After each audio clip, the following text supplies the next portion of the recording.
I'm Andy Deuchars. It says Andy. Or if I take the coat off, it'll say Andy. I'm the head brewer here at Renaissance Brewing. We're a nice little team here, and behind me you see the brewery.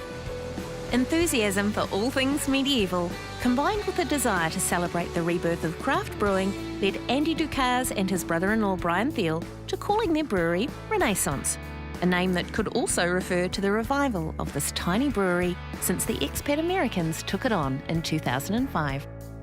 Andy, thank you so much for inviting me to come in and see your very small but perfectly formed little brewery. It wasn't always this way though, was it? No.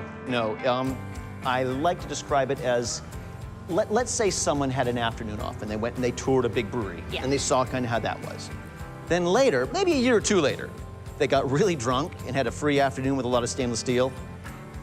And that was kind of how this place looked. And a blowtorch and oh, some geez, yeah. Yeah. So why did you take it on? Large amounts of optimism paired with large amounts of stupidity. Yes. But Brian he wasn't a brewer, was he? No. So why'd you bring him in on things? Because, well, it has he turned liked out. beer, or? Well, yes. But the important thing was he was a Mercedes mechanic by trade and could fix things. Ah, very important. And you try and use local ingredients? I heard you talking to someone earlier saying that you use Marlborough hops and you use South Island malt, is that right? Yep. All our pale malt, can show some here. We've got the pale malt there, pale in color. That's from Gladfield Maltings down in Dunsandel in Canterbury. And that's what I use for the base ingredient for all my beers. The rest of the malts here, such as this chocolate malt, this is Cara Aroma. It's a kind of a crystal malt. It's a little bit different. This is wheat malt, which is used in a wheat beer, malted wheat. Yeah. Oh, they're so cute. Very dainty. A little bit smaller. And then roasted to kind of chocolate color. Yeah, but it's not as intense. The chocolate no, it gives a whole different flavor. It's not the same as the barley. Yeah. Quite different. But with the hops, and you've got some pellets here and some, do you just call them leaf or bud, or what do you? Yeah, cone hops, because they look like cone. They're like, well, when they're growing, they look like a tiny little pine cone kind of thing. Ah. For hundreds of kilos of malt, we use kilos of hops. Okay? It's a spice. Okay. Yeah. As a brewer, I've got a palette of hops that I can select from. I've got a palette of malts that I can select from.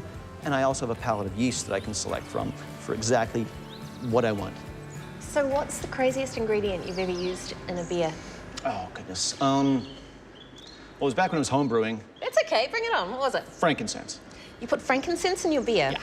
I don't even know what frankincense tastes like. That's not new either. Is that a Kiwi thing? No, I got it from an old Elizabethan book on brewing. So, they put everything in. Bog myrtle and frankincense and chickens. I mean, yeah, anything, yeah.